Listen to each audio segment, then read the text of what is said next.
Avez-vous déjà ressenti que vous aviez rencontré quelqu'un à un niveau qui transcende le temps et l'espace, comme si, derrière cette première conversation, il y avait déjà des années d'intimité qui attendaient d'être réveillées? Carl Jung a révolutionné notre compréhension des relations en révélant que certaines connexions opèrent dans des couches bien plus profondes que ce que la conscience peut saisir. Mais voici ce que peu de gens comprennent. La véritable âme sœur n'est pas cette personne qui vous complète. C'est celle qui éveille en vous la capacité de devenir complet. Jung a découvert que certaines âmes se reconnaissent, non pas parce qu'elles sont identiques, mais parce qu'elles portent des pièces complémentaires d'un puzzle cosmique qui n'a de sens que lorsqu'elles sont unies. Dans cette vidéo, vous allez découvrir les 13 signes indéniables que Jung a identifiés comme preuve que vous avez trouvé votre véritable âme sœur. Si vous ignorez ces signes, vous pourriez perdre la chance de vivre ce type d'amour qui transforme non seulement votre vie, mais votre essence même. Car il existe un abîme entre être amoureux de quelqu'un et reconnaître une âme qui est venue au monde pour marcher à vos côtés. Alors regardez jusqu'à la fin, car cette différence peut déterminer si vous allez vivre une vie de connexion superficielle ou expérimenter ce type d'union que les anciens appelaient mariage sacré. Pour Jung, l'âme sœur va bien au-delà du romantisme populaire. Elle se base sur l'emboîtement complémentaire d'archétypes dans notre inconscient collectif, créant une harmonie profonde.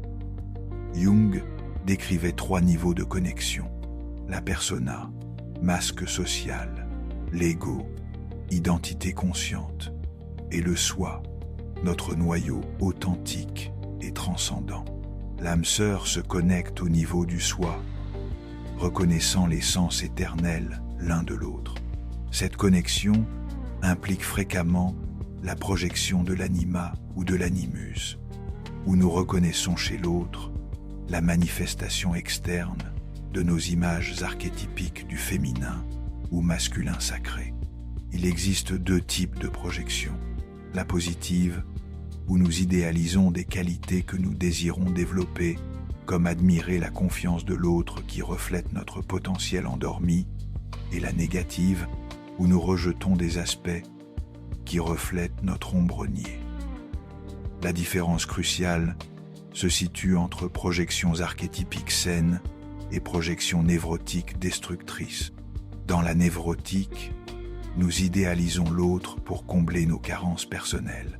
Les âmes sœurs authentiques passent par un processus de retrait des projections, dissolvant les illusions et permettant à l'amour véritable d'émerger, aimant la personne réelle, non une version idéalisée.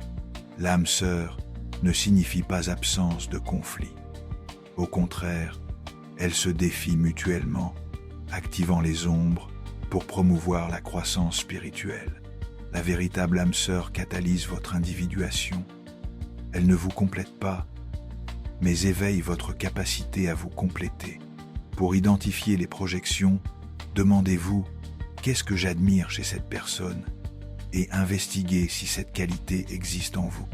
Autre signe, le besoin compulsif que l'autre soit d'une certaine façon.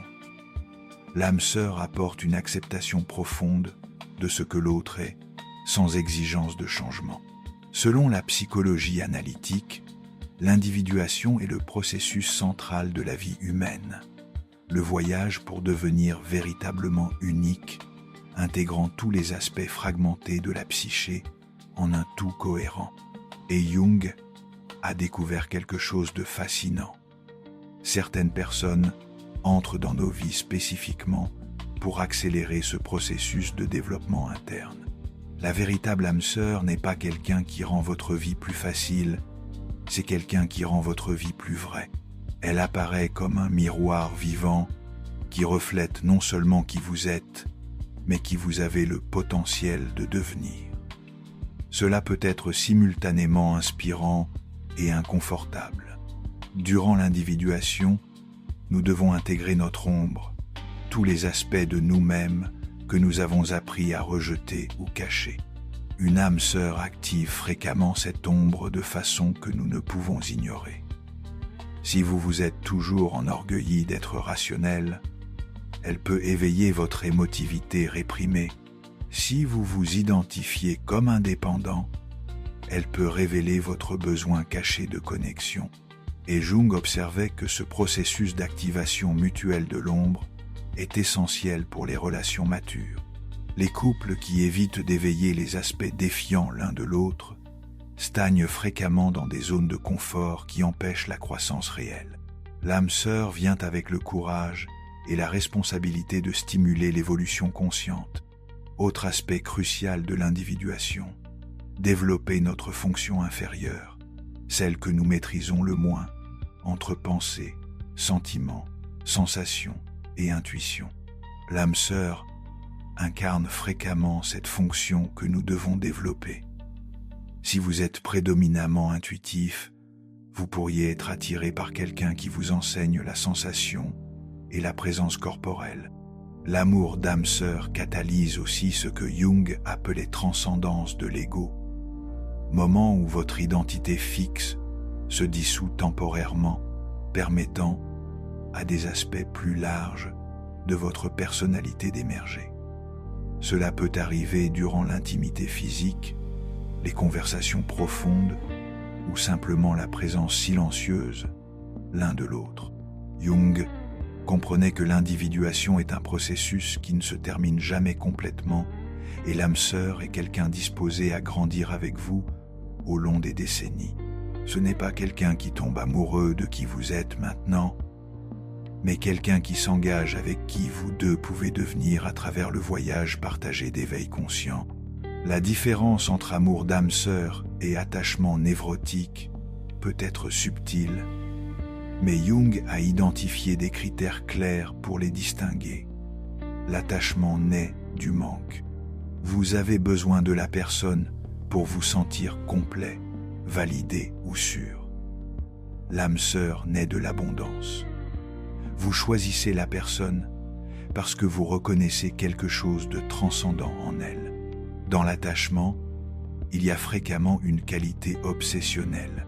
Vous pensez à la personne compulsivement, ressentez de l'anxiété quand elle n'est pas disponible, interprétez chaque geste, cherchant des signes de rejet ou d'approbation. L'âme sœur vient avec une paix sous-jacente.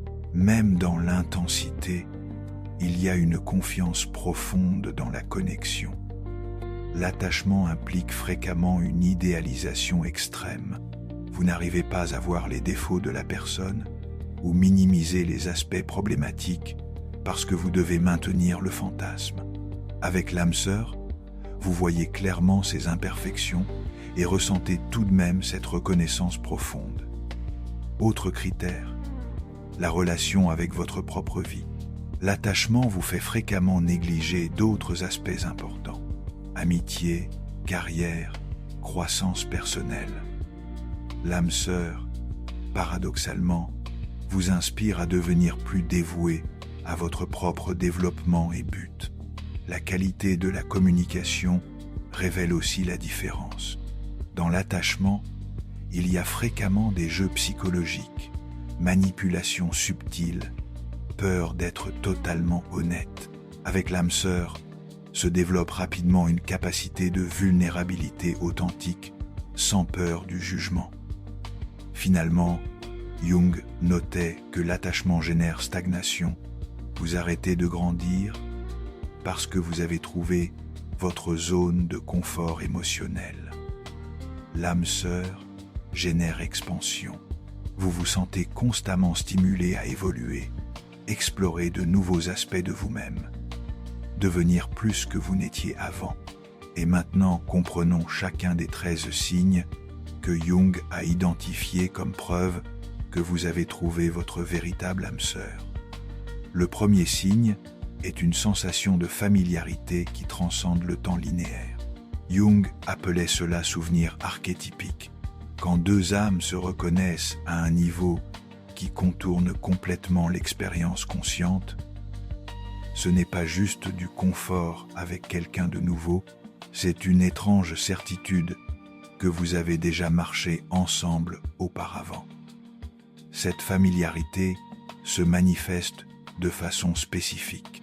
Vous vous connaissez depuis quelques jours, mais arrivez à prédire les réactions l'un de l'autre avec une précision surprenante.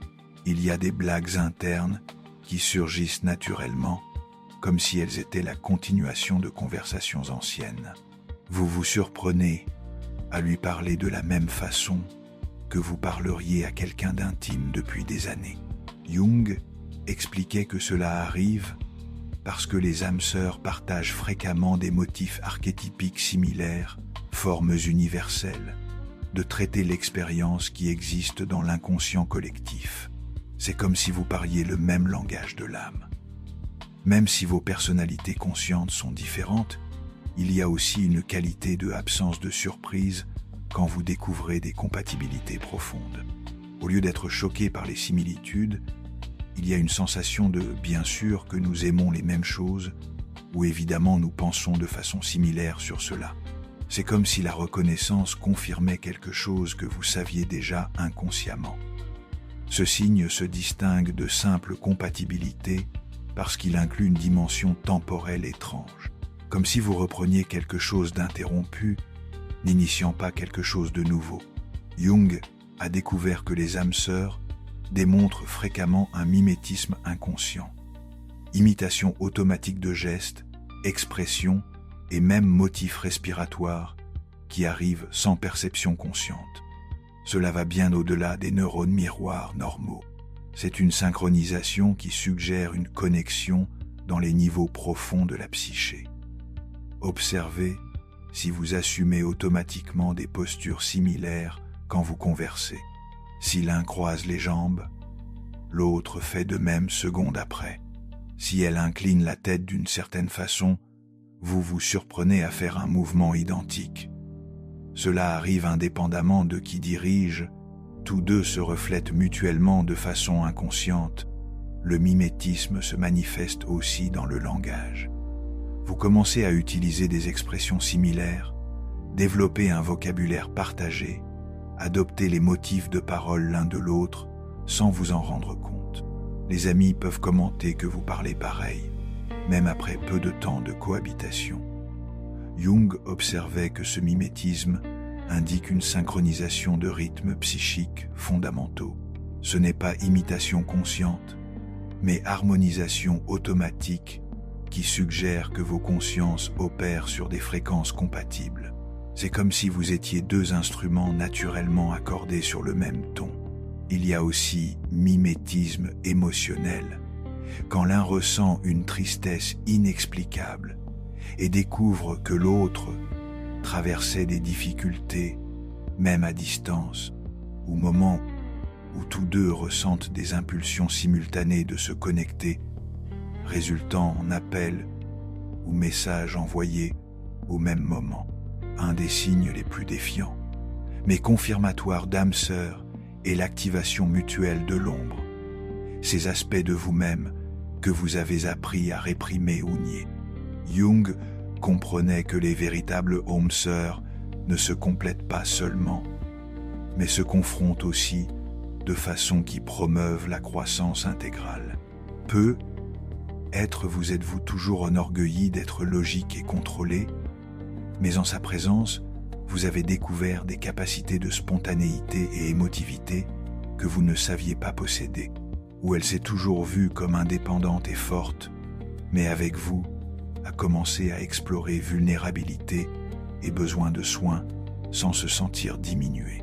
Cette activation de l'ombre peut être temporairement inconfortable. Vous pouvez vous irriter avec des aspects d'elle qui, en vérité, reflètent des parties rejetées de vous-même. Si elle est trop dramatique, peut-être reflète-t-elle votre propre expressivité réprimée.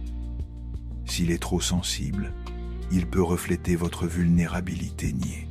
Jung observait que les couples superficiels évitent d'éveiller les ombres mutuellement, maintenant des connexions sûres mais limitées. L'âme sœur a le courage de stimuler les aspects cachés parce qu'elle intuitionne que cette activation sert à la croissance des deux. Le signe décisif est que, malgré l'inconfort initial, vous arrivez à intégrer ces aspects sombres de façon constructive. Au lieu de rejeter ce que vous découvrez, vous utilisez ces révélations pour devenir plus complet et authentique. Le signe 4 est « La relation gagne du sens même dans le silence ».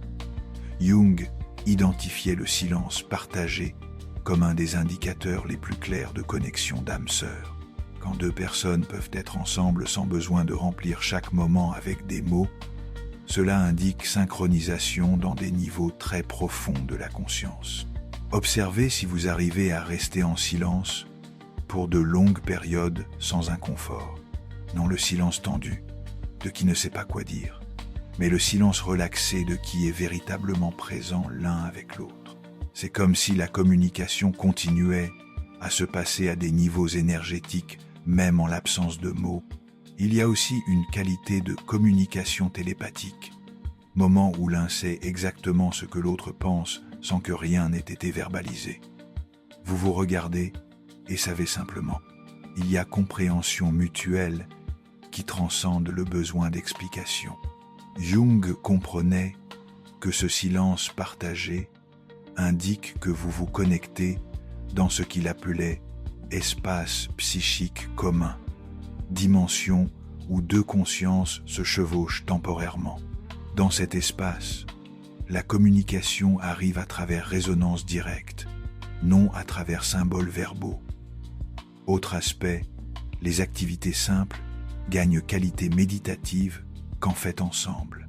Cuisiner, marcher, même faire des tâches domestiques deviennent des expériences contemplatives. Quand il y a cette syntonie silencieuse, la présence mutuelle transforme les actions ordinaires en moments de connexion transcendante. Dans le signe 5, vous expérimentez des synchronicités. Carl Jung a forgé le terme « synchronicité » pour décrire des coïncidences significatives qui suggèrent un ordre sous-jacent dans le chaos apparent de la vie. Quand les âmes sœurs se rencontrent, elles expérimentent fréquemment des explosions de synchronicité qui confirment la nature spéciale de leur connexion. Ces synchronicités peuvent inclure des coïncidences impossibles sur le passé, découvrir que vous étiez au même endroit à des moments significatifs de vos vies sans vous connaître, ou que vous avez des connexions familiales ou d'amitié qui ont créé un réseau invisible vous liant avant même de vous rencontrer. Il y a aussi des synchronicités quotidiennes. Vous appelez l'un l'autre simultanément. Découvrir que vous pensiez à la même chose au même moment, recevoir des messages ou signes externes qui confirment quelque chose sur la relation. Les chansons jouent au bon moment. Des nombres spécifiques apparaissent répétitivement. Les événements s'alignent de façon qui semble orchestrée. Jung observait que ces synchronicités ne sont pas accidentelles, mais manifestations d'une intelligence archétypique qui opère à travers l'inconscient collectif. C'est comme si l'univers conspirait pour confirmer et soutenir des connexions qui servent au développement spirituel des deux personnes. L'aspect le plus significatif est que tous deux remarquent et valorisent ces synchronicités. Ce n'est pas juste une personne interprétant des coïncidences comme signes, mais toutes deux reconnaissant spontanément que quelque chose de spécial opère dans leur connexion. Le signe 6 est que la relation évolue avec les obstacles. Différemment des relations fragiles qui se brisent face aux difficultés, les connexions d'âmes sœurs démontrent une qualité alchimique. Elles se fortifient à travers les défis. Jung observait que les obstacles externes servent fréquemment à révéler et solidifier les connexions authentiques. Quand vous affrontez des problèmes, que ce soit des différences d'opinion, circonstances externes difficiles ou pression familiale, vous découvrez que travailler à travers ces difficultés vous rapproche au lieu de vous séparer. Chaque conflit résolu crée plus grande intimité et compréhension mutuelle. Il y a une qualité de « nous contre le monde » qui émerge naturellement, non de façon paranoïaque, mais avec une sensation que vous êtes une équipe affrontant les défis ensemble. Les problèmes deviennent des opportunités pour démontrer engagement et créativité collaborative. Jung comprenait que l'âme sœur inclut la capacité de transformer friction en croissance.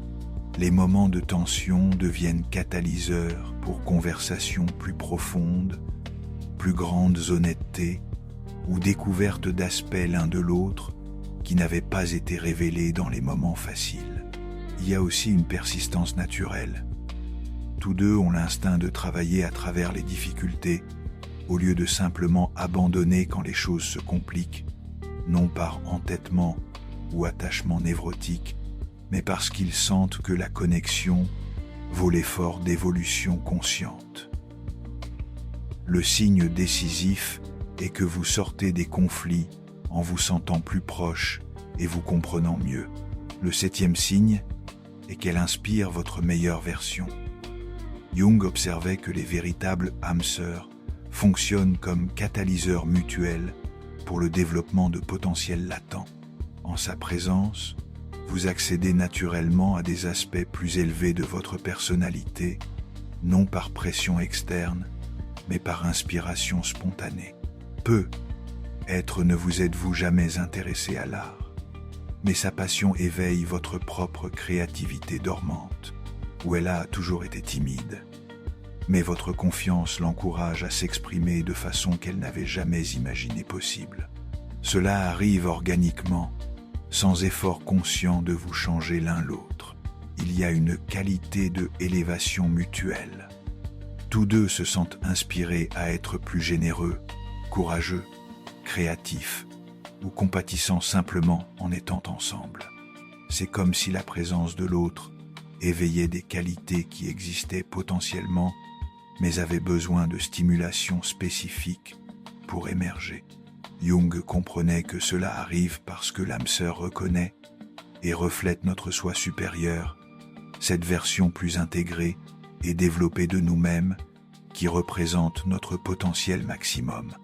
Elle voit qui vous pouvez devenir et, à travers cette reconnaissance, vous commencez à le devenir. Cela se distingue des relations où vous ressentez pression pour vous améliorer, pour plaire à l'autre. Avec l'âme sœur, la croissance arrive parce que vous voulez être digne de la connexion spéciale que vous partagez, cette inspiration, non-obligation. Jung notait qu'en présence d'âme sœur, nous expérimentons fréquemment des changements automatiques dans nos motifs comportementaux habituels, non par effort conscient, mais par résonance naturelle avec son énergie. C'est comme si sa présence activait des aspects dormants de votre personnalité, et c'est le signe 8.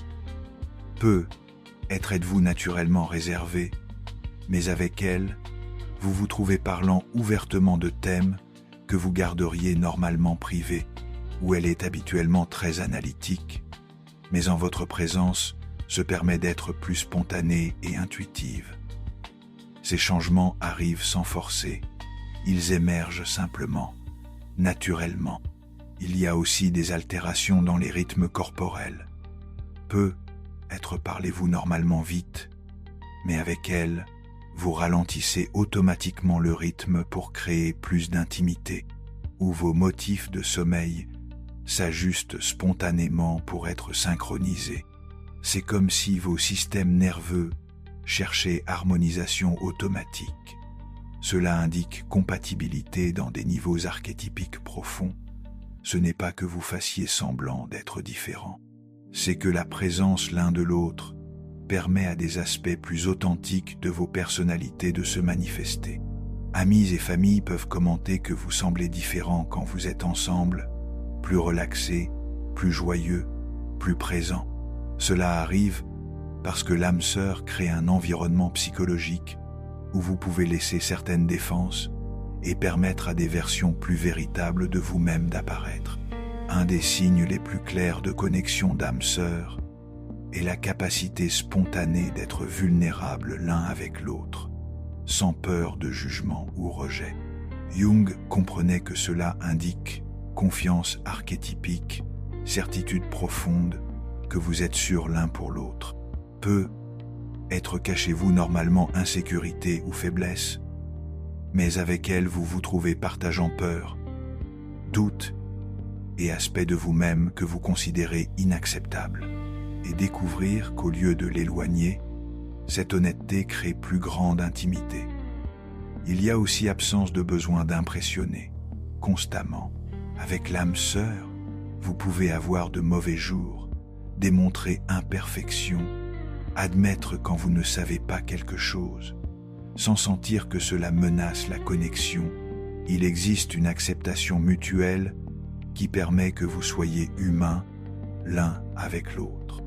Jung observait que cette vulnérabilité mutuelle est possible parce que l'âme sœur voit au-delà des masques sociaux, directement vers l'essence.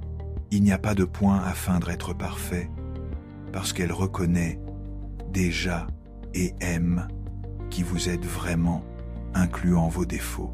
Cela se manifeste en petits gestes quotidiens, pleurer devant elle sans vous sentir honteux, admettre quand vous avez peur, demander aide sans sentir que vous êtes faible. Il y a une sensation de foyer émotionnel, où vous pouvez vous reposer des demandes de performer pour le monde. Le signe dit est qu'il y a mission ou but partagé. Jung observait que les âmes sœurs se reconnaissent fréquemment non seulement comme partenaires personnels, mais comme collaborateurs dans quelques missions ou buts qui transcendent la relation individuelle. C'est comme si vous étiez venus au monde pour créer ou contribuer avec quelque chose de spécifique qui n'est possible qu'à travers l'union. Cela peut être quelque chose de grandiose, projet artistique, conjoint, travail humanitaire ou entreprise qui sert la communauté. Ou cela peut être quelque chose de plus subtil, la façon dont vous ensemble influencez positivement amis et famille, ou comment votre union modèle un type de relation qui inspire les autres. Il y a une sensation que vous êtes plus forts ensemble, non seulement émotionnellement, mais en termes de capacité d'impact dans le monde. Les idées coulent plus facilement quand vous êtes ensemble. Des projets qui semblaient impossibles seuls deviennent viables comme équipe. Jung comprenait que cela arrive parce que l'âme sœur permet accès à des niveaux collectifs de la psyché où des buts transpersonnels existent. Quand deux personnes se connectent profondément, elles peuvent devenir canaux pour des énergies créatives ou curatives qui bénéficient à des communautés plus larges. Le signe spécifique est que vous commencez naturellement à rêver et planifier ensemble, non seulement sur vacances ou maison, mais sur comment vous pouvez contribuer avec quelque chose de significatif.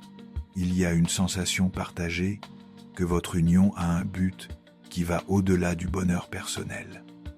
Le signe 11 est que vous la choisiriez de nouveau, même avec douleur. C'est peut être le test le plus définitif d'âme sœur selon Jung. Même sachant toutes les difficultés, conflits et douleurs que la relation a apporté ou apportera, vous la choisiriez de nouveau sans hésitation, non par masochisme, mais parce que vous reconnaissez que la croissance à travers cette connexion vaut n'importe quelle souffrance. Il y a une qualité de pie-amour fataliste, acceptance profonde que cette personne et cette relation sont inévitables dans votre vie, indépendamment des circonstances externes. Même si vous deviez vous séparer pour des raisons pratiques, vous porteriez quelque chose de cette connexion éternellement. Jung observait que cela distingue l'âme sœur des relations basées seulement sur plaisir ou convenance. La véritable âme sœur inclut disposition à affronter des aspects sombres, travailler à travers des conflits réels, grandir de façons qui sont parfois inconfortables. Il y a aussi une perspective temporelle élargie. Vous n'évaluez pas la relation seulement par les moments présents, mais par l'arc complet de transformation qu'elle représente dans votre vie. Même les périodes difficiles sont vues comme nécessaires pour le développement que vous êtes venus expérimenter ensemble. Le signe spécifique est une certitude inébranlable que, donnez l'opportunité de vivre votre vie de nouveau, vous feriez les mêmes choix qui ont mené à cette rencontre. Il y a une sensation que tout, incluant relations antérieures, erreurs, souffrances, était préparation pour cette connexion spécifique. Le prochain signe est que son amour est autosuffisant. Jung identifiait comme caractéristique d'âme sœur une qualité spécifique d'amour qu'il appelait autosoutenu. Elle vous aime non pour ce que vous faites pour elle, mais pour ce que vous êtes essentiellement. Cet amour persiste indépendamment d'humeur, circonstances ou changements externes. Vous percevez que même quand vous traversez des phases difficiles, peut être déprimé, stressé ou simplement n'étant pas votre meilleure version, son amour reste constant. Il ne diminue pas quand vous ne performez pas optimalement ou ne répondez pas parfaitement à ses besoins. Il y a une qualité inconditionnelle qui ne dépend pas de réciprocité immédiate. Elle peut être généreuse et affectueuse même quand vous êtes temporairement fermé ou indisponible émotionnellement. Ce n'est pas qu'elle soit naïve ou permissive, mais qu'elle voit au-delà des états temporaires vers votre essence permanente. Jung observait que cela est possible parce que l'âme sœur opère au niveau du soi, non de l'ego. Elle reconnaît des aspects éternels en vous qui transcendent la personnalité consciente ou l'humeur momentanée. C'est comme si elle voyait votre âme derrière vos masques et états psychologiques variables. Cela se manifeste en petits gestes consistants. Elle continue démontrant soi-même quand vous traversez des tensions. Il y a une loyauté fondamentale qui ne s'ébranle pas face aux conflits superficiels. Vous sentez que cet amour a une qualité de permanence qui transcende les circonstances temporaires. Le dernier signe que Jung identifiait comme définitif d'âme sœur est la capacité de maintenir connexion psychique, même durant séparation physique. Ce n'est pas juste nostalgie ou souvenir, mais sensation tangible de présence continue qui transcende distance ou temps. Vous pouvez être dans des villes différentes et encore sentir son énergie, presque comme si elle était dans le même environnement. Il y a des moments où vous sentez qu'elle pense à vous et après découvrez qu'elle le faisait vraiment, ou vous réveillez avec la sensation que quelque chose d'important est arrivé à elle et après confirmez votre intuition. Jung expliquait que cela arrive parce que les âmes sœurs développent ce qu'il appelait champ psychique partagé, dimension où vos consciences restent interconnectées indépendamment de proximité physique. C'est comme si vous opériez sur une fréquence énergétique commune. Il y a aussi une qualité de présence intérieure. Même quand elle n'est pas physiquement disponible, vous pouvez accéder à une version internalisée d'elle qui offre confort, orientation ou simplement compagnie émotionnelle. Ce n'est pas fantasme ou mémoire, mais présence psychique active. Le signe spécifique est que les absences physiques n'interrompent pas le sens de connexion. Elles peuvent créer nostalgie mais pas anxiété sur la continuité du lien. Il y a certitude profonde que la connexion existe dans des dimensions qui transcendent présence physique et que séparation temporaire ne menace pas cette réalité sous-jacente. Jung comprenait que la reconnaissance d'âme sœur n'est pas toujours immédiate ou claire. Parfois, la reconnaissance arrive graduellement où il y a des éléments qui confondent la perception initiale. Si vous êtes incertain, il existe des façons spécifiques de clarifier la nature de la connexion. D'abord, observez motifs au long du temps au lieu de moments isolés. L'âme sœur se révèle à travers consistance. Les signes apparaissent répétitivement dans différentes circonstances. Si vous ne notez que quelques signes sporadiquement, cela peut être compatibilité normale, pas nécessairement âme sœur. Les études jungiennes suggèrent de prêter attention à ce qu'il appelait résonance corporelle, comment votre corps répond en sa présence au long du temps. L'âme sœur produit généralement sensation de calme, expansion ou énergie augmentée. Si vous vous sentez fréquemment anxieux, drainé ou en alerte, cela peut indiquer d'autres dynamiques. Examinez aussi votre capacité de croissance mutuelle. L'âme sœur stimule l'évolution, non stagnation. Si vous vous sentez défié de façon constructive, c'est positif. Si vous vous sentez constamment critiqué ou diminué, cela suggère d'autres dynamiques relationnelles. Finalement, faites confiance à votre intuition profonde, non au désir superficiel. Jung observait que le soi supérieur sait quand il a trouvé sa contrepartie, mais cette sagesse peut être obscurcie par besoins émotionnels ou attentes sociales. La méditation, journal réflexif ou thérapie peuvent aider à accéder à cette clarté intérieure. Une des distinctions les plus cruciales que Jung faisait était entre connexion d'âme sœur authentique et relations intenses, mais toxiques, qui peuvent être confondues avec destin. Toutes deux peuvent impliquer intensité, synchronicité et transformation, mais les résultats sont drastiquement différents.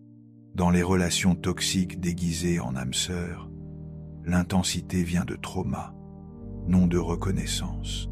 Il y a drame constant, cycle d'approche et éloignement, montagnes russes émotionnelles qui laissent tous deux épuisés. La personne peut éveiller votre ombre, mais de façon destructive, qui crée plus de fragmentation intérieure. Jung observait que les relations toxiques impliquent fréquemment projection massive. Vous voyez dans la personne des qualités qu'elle ne possède pas vraiment, ou elle représente des aspects non résolus de traumas passés. Il y a obsession au lieu d'amour, besoin au lieu de choix, fusion névrotique au lieu d'union consciente. La différence cruciale se trouve dans les résultats à long terme. L'âme sœur produit plus grande intégrité personnelle, autoconnaissance élargie, capacité augmentée d'aimer d'autres, croissance spirituelle. Relations toxiques produisent fragmentation, dépendance émotionnelle, isolement d'autres connexions importantes, régression psychologique. Avec l'âme sœur, vous devenez plus vous-même. Avec relations toxiques, vous vous perdez dans des dynamiques qui servent au complexe non résolu des deux. La véritable âme sœur soutient votre individuation, ne la sabote jamais. S'il y a violence, physique ou émotionnelle, manipulation consistante, isolement d'autres relations importantes, ou dégradation de votre estime de soi, ce n'est pas âme sœur. Indépendamment de l'intensité de la connexion, l'âme sœur élève, ne diminue pas votre humanité. Si vous avez reconnu votre âme sœur à travers ces signes, Jung offrait orientation spécifique pour honorer et nourrir cette connexion sacrée. D'abord, résister à la tentation de l'idéaliser ou la relation. L'âme sœur ne signifie pas perfection. Elle signifie compatibilité pour croissance mutuelle à travers l'acceptation de l'humanité, complète l'un de l'autre. Engagez-vous avec ce que Jung appelait « travail conscient ». Utilisez la connexion comme catalyseur pour développement personnel continu. Cela signifie être disposé à regarder les aspects sombres qui émergent, communiquer avec honnêteté radicale, soutenir la croissance individuelle de chacun, développer rituels ou pratiques qui honorent la nature sacrée de la connexion, méditation partagée, conversation profonde régulière, temps dédié à explorer signification et synchronicité qui apparaissent dans la relation. Jung soulignait aussi l'importance de maintenir l'identité individuelle saine. L'âme sœur complète ne remplace pas votre relation avec vous-même. Continuez développant vos propres intérêts, amitiés et buts de vie. Finalement, reconnaissez que vous avez trouvé quelque chose de rare et précieux. Ne prenez pas la connexion pour acquise. Cultivez gratitude, présence et révérence pour l'opportunité d'expérimenter ce type d'amour que peu trouvent dans une vie entière. Carl Jung a dédié sa vie à comprendre les mystères les plus profonds de la psyché humaine. Mais être aucune découverte n'a été plus transformatrice que sa perception sur l'âme-sœur. Il a compris que certaines connexions transcendent la casualité, servant comme portail pour éveil spirituel qui transforme non seulement deux vies, mais ondule à travers les générations. Si vous avez reconnu votre âme-sœur à travers ces signes, sachez que vous participez à quelque chose d'ancestral et sacré, union que les anciens appelaient hierogamos, le mariage divin, entre aspects complémentaires de la conscience universelle. Si vous ne l'avez pas encore trouvé, ayez confiance que votre voyage d'individuation vous prépare à la reconnaître quand le moment juste arrivera. Jung nous rappelle que l'âme-sœur n'est pas sur vous compléter, mais sur éveiller en vous la capacité de devenir complet. C'est sur reconnaître dans le visage de l'autre un reflet de votre propre divinité et permettre à cette reconnaissance de vous transformer en instrument d'amour conscient dans le monde. Maintenant, je veux savoir combien de ces signes avez-vous reconnus? Laissez dans les commentaires « J'ai trouvé mon âme-sœur » si vous avez déjà vécu cette expérience transcendante ou « Je suis prêt à la reconnaître » si vous êtes encore dans le voyage. Et abonnez-vous à la chaîne parce que nous continuerons explorant les mystères les plus profonds de la conscience humaine à travers la sagesse pérenne de Carl Jung.